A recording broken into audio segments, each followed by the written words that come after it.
Bonjour et bienvenue sur cette nouvelle capsule qui parlera, comme les précédentes, de guerre psychologique et de stratégie de manipulation. Cette fois-ci, on va parler d'un principe sophiste de raisonnement fallacieux qui est beaucoup utilisé dans la propagande et qui est celui qui consiste à créer des faux dilemmes, des fausses dichotomies, des fausses polarités de façon à orienter la pensée. C'est une technique de manipulation qui est extrêmement efficace car dans cette réalité manifestée dans laquelle on se trouve, on est dans une réalité duelle et polaire. On définit les concepts en fonction de leur contraire. Tout est contraste dans ce monde, dans cette réalité manifestée dans laquelle on se trouve. On ne peut pas définir méchant si on ne sait pas ce que c'est que gentil. On ne peut pas définir généreux si on ne sait pas ce que c'est que avare. Et on ne peut pas définir chaud si on ne sait pas ce que c'est que froid. Et donc, tout est défini par contraste, tout existe grâce à son contraire. Ce n'est pas très original de le dire, mais c'est un principe tellement essentiel de cette réalité polaire, duelle dans laquelle on se trouve que les propagandistes l'exploitent à leur fin de façon à orienter la pensée en créant des fausses dichotomies, des fausses polarités. Et donc, ce principe de manipulation est très connu à quiconque est familier avec le principe de la dialectique hegelienne, par exemple.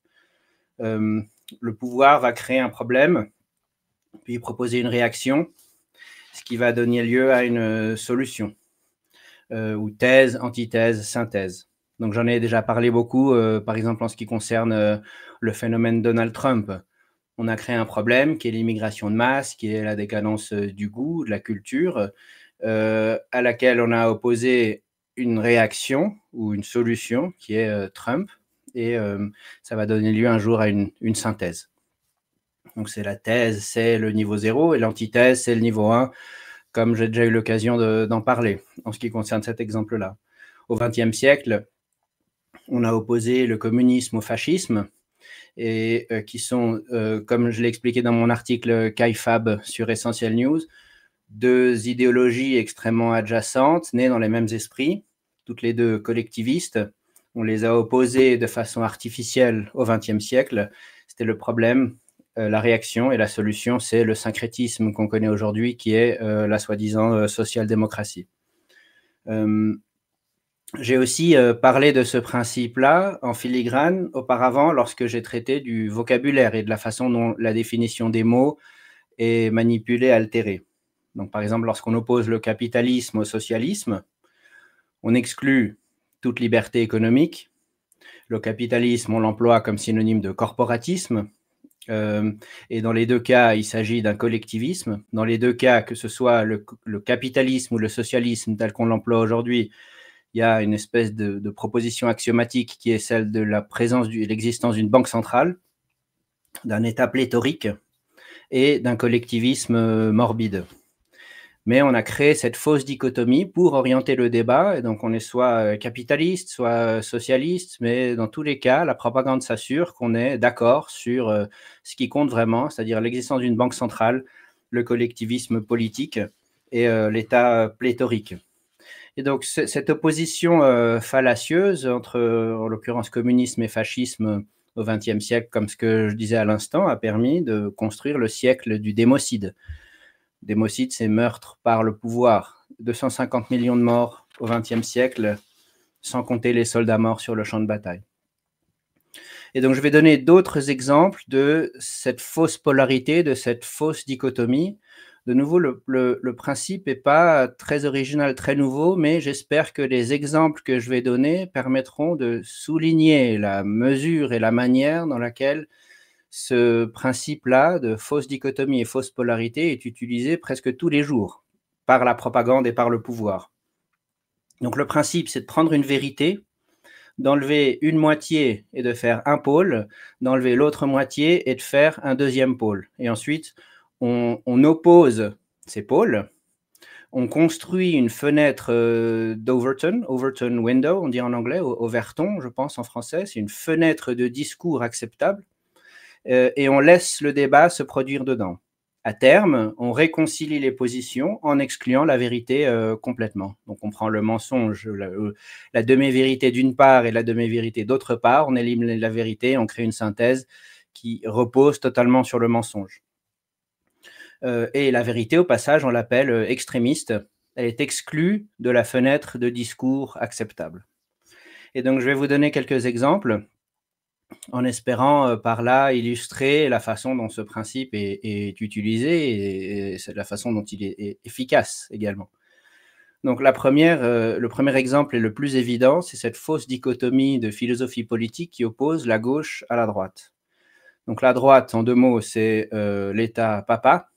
On prétend défendre la liberté économique. Et la gauche, c'est l'État maman. Et on prétend défendre la liberté sociale. Le vrai spectre, le vrai baromètre devrait être celui de la liberté. Le vrai spectre devrait opposer un État total à un État absent. Donc on irait de l'extrême gauche à un État total, qui soit fasciste, communiste, ça a peu d'importance, il est total, la liberté est nulle, à un État absent, une liberté individuelle, une souveraineté individuelle complète. Mais on a éliminé la vérité du discours et on oppose 2 idéologies politiques qui, d'un côté, prétend défendre la liberté sociale, de l'autre côté, prétend défendre la liberté économique. Mais comme je le disais tout à l'heure, on a en commun le principe de collectivisme et d'État pléthorique. Donc on a pris la vérité, on l'a divisée en 2, on a créé 2 demi-vérités, on a créé 2 types de liberté, on les a opposés les uns aux autres, et ça va permettre, selon leur projet en tout cas, d'éliminer complètement le principe de liberté individuelle, de souveraineté individuelle, du discours et de la pensée politique. Donc ça, c'est l'exemple le plus courant. On parle souvent de cette fausse dichotomie gauche-droite. Elle est très facile à voir, très facile à expliquer et très facile à comprendre. Il est très facile de comprendre à quoi elle devrait véritablement ressembler, cette dichotomie-là, si elle était fondée sur quelque chose de vrai et d'honnête, intellectuellement. Un autre exemple, c'est celui de la question environnementale. Donc, pour créer une fausse dichotomie, on a créé un amalgame entre pollution de surface et réchauffement climatique. Donc, la pollution de surface, c'est tout ce qui concerne la dispersion de pesticides, herbicides, fongicides, métaux lourds et dérivés pétrochimiques dans les rivières, les lacs, les océans, les sols et les nappes phréatiques. C'était ça, à l'époque, le discours où la pensée environnementale s'articulait autour de cette idée-là. Et on lui a remplacé celle du réchauffement climatique, où cette fois-ci, il s'agit de débattre de la nocivité présumée des flatulences de vaches et du gaz carbonique qui, au passage, est le sous-produit naturel de la vie animale. Et donc désormais, on se place soit en mode pro-environnement, soit en mode anti-environnement, selon qu'on est partisan de la théorie selon laquelle les flatulences de vaches vont nous causer d'être submergés par les océans. Donc c'est complètement fallacieux. On ne parle jamais du bilan CO2 d'une guerre, évidemment. Et on a à peu près occulté la véritable question environnementale qui est la pollution de surface. On dit que le CO2 est un gaz polluant, ce qui est faux. Même si on souscrit à l'idée que le CO2 soit nocif et réchauffe la Terre, etc., c'est faux que c'est un gaz polluant. Le CO2, ce n'est pas un principe polluant. On crée des personnages artificiels comme Greta Thunberg. Le but de la propagande n'est pas de nous convaincre que Greta Thunberg représente la vérité. L'objectif, c'est de nous diviser. On est soit pro-Greta Thunberg, soit anti-Greta Thunberg, soit on l'adule, soit on l'adore. Elle, son discours, c'est celui du réchauffement climatique. Et voilà, on a créé la fausse dichotomie. On se place de part et d'autre de cette fausse équation, de cette fausse opposition. Et on a éliminé la véritable question environnementale, à peu près complètement, de la pensée. Non seulement du discours, mais de la pensée également. Quelqu'un qui se clame environnementaliste aujourd'hui, il pense aux flatulences de vaches et au CO2, et il va préconiser un impôt sur le CO2, par exemple. Quelqu'un qui est contre cette identité-là va penser que les multinationales ne font que du bien et ne va pas considérer avec la même attention qu'auparavant la véritable pollution qui est la pollution de surface.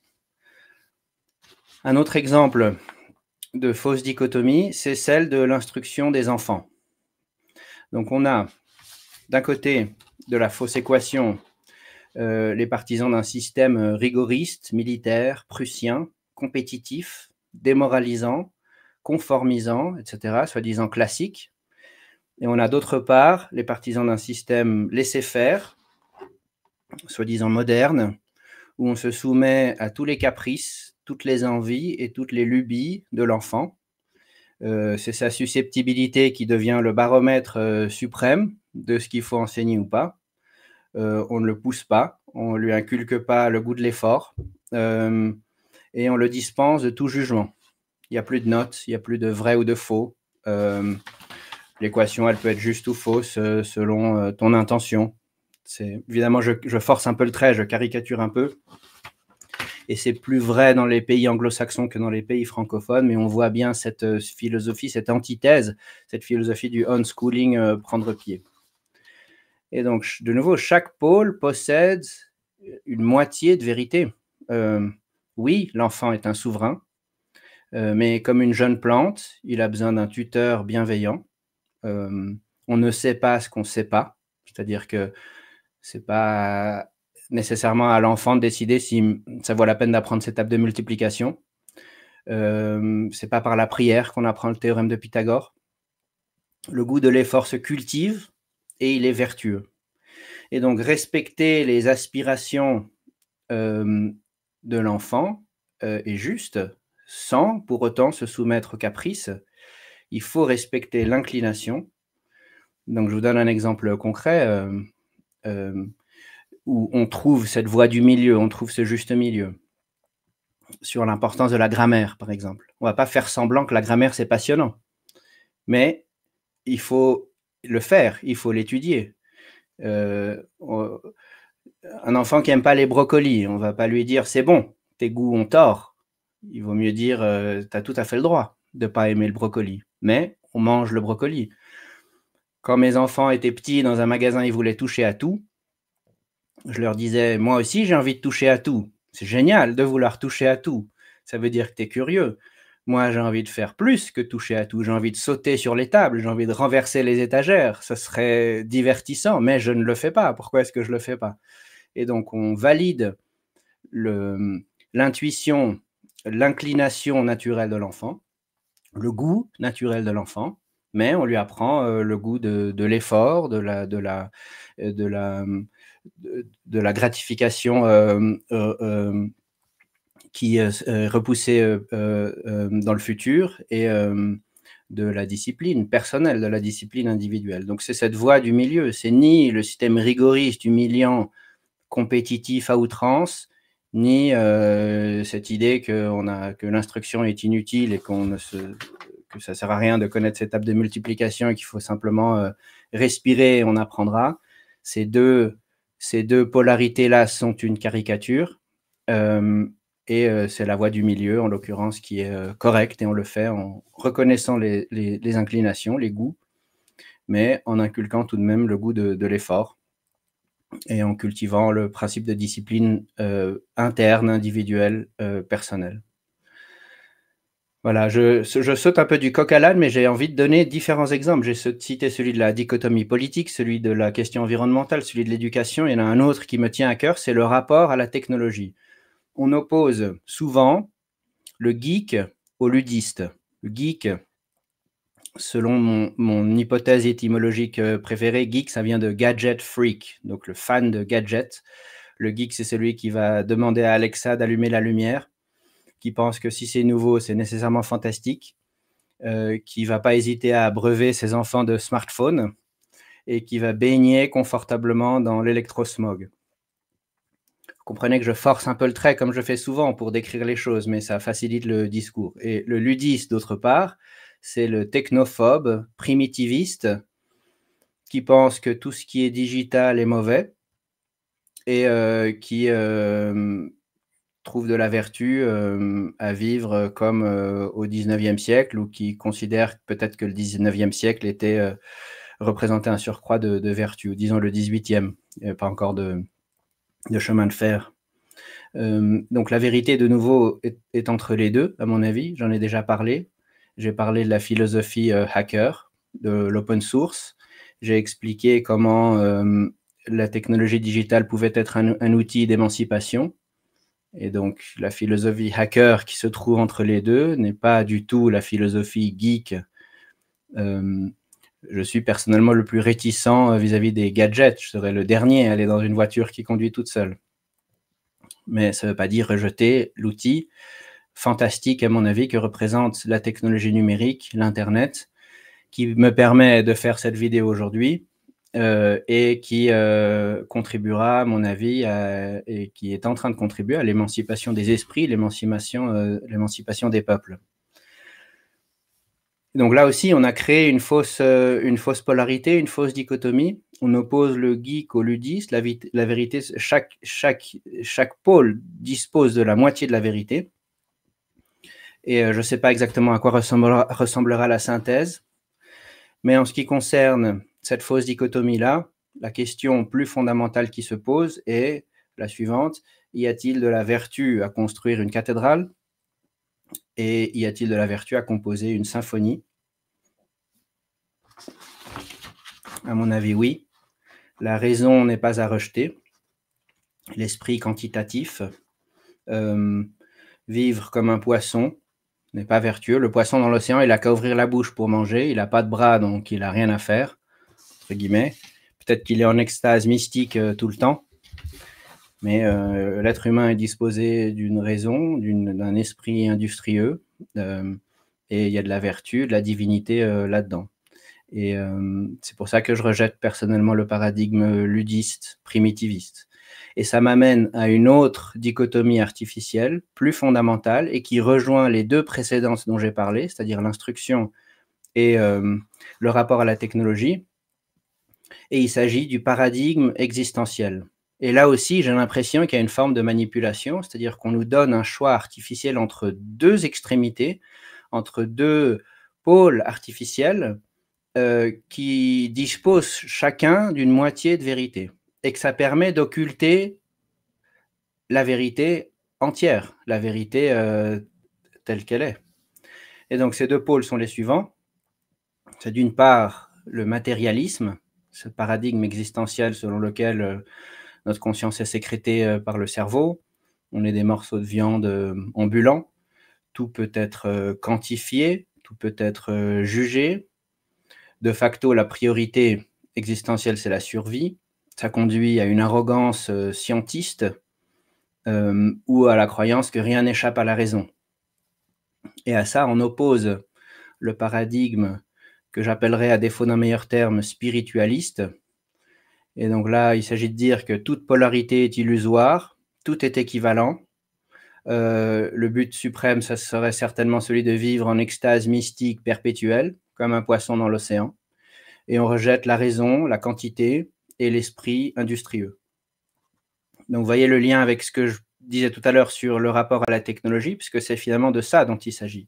Et j'ai dit qu'il y a de la vertu à construire une cathédrale et à composer une symphonie, à mon avis. Or, ça se fait avec la raison. Donc, rejeter entièrement la raison, c'est faux, mais pourtant, c'est très à la mode en ce moment, parce qu'on se rend compte des déséquilibres et du caractère nocif de ce matérialisme à outrance, et on bascule dans l'extrême inverse, ce qui est, à mon avis, encouragé, c'est l'antithèse. Il y a la thèse et l'antithèse. Donc on pourrait parler, dans le premier cas, d'un déséquilibre du cerveau gauche, et dans le deuxième cas, d'un déséquilibre vers le cerveau droit, où les orientaux diraient un déséquilibre yang et un déséquilibre yin. La vérité est au milieu. Certes, on est sans doute dans une réalité onirique, et certes, au plus haut niveau, tout est. Le plus haut niveau de vérité est sans doute non duel, mais c'est faux de transposer cette vérité supérieure dans le domaine de la réalité manifestée. La vérité supérieure échappe au langage, elle est profondément individuelle, intérieure. Et donc, dès qu'on parle, dès qu'on commence à parler, dès qu'on emploie le langage, on se place dans la manifestation. Et c'est donc faux de transposer cette vérité supérieure dans la réalité manifestée, parce que ça conduit à rejeter la raison, le discernement, le vrai et le faux, le bien et le mal, etc. Et de nouveau, c'est très à la mode de le faire. C'est encouragé dans une certaine mesure. Chaque extrême est encouragé.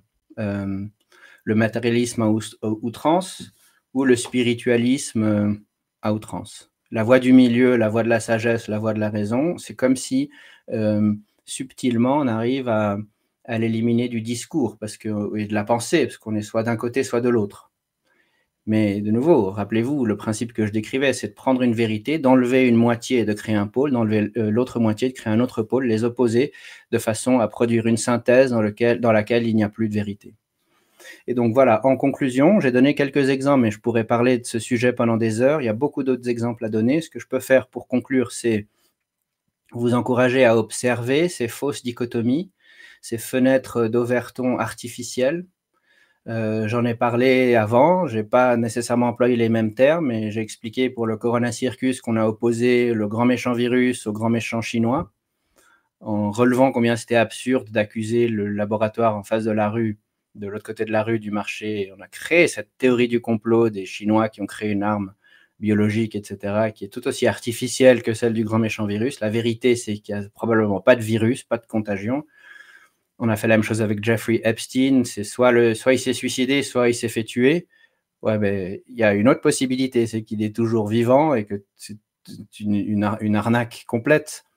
S'il s'était s'agi de nous convaincre qu'il s'était suicidé, ça aurait été facile de réaliser une vidéo dans un studio de cinéma. On nous a dit il n'y a pas de vidéo, la théorie du complot a été artificiellement créée pour créer cette antithèse, pour créer cet autre pôle. On l'a tué parce qu'on avait quelque chose à cacher. Certes, on a quelque chose à cacher, mais cette fausse polarité-là est artificielle.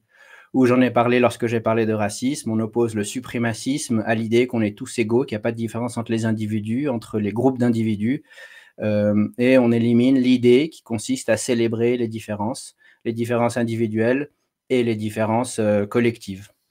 Et donc, je vous encourage à observer d'autres fausses dichotomies, d'autres fenêtres d'Overton artificielles. Et je vous pose également la question, est-ce que sur ces quelques capsules que j'ai fait sur la guerre psychologique et sur les stratégies de manipulation, il y a un sujet qui vous a interpellé plus que les autres, sur lequel vous souhaitez que je poursuive un peu la conversation, auquel cas je ferai un autre épisode sur la guerre psychologique et les stratégies de manipulation. Et sinon, je passe au sujet suivant. Merci de me laisser vos commentaires, de me dire ce que vous en pensez, et à la prochaine fois.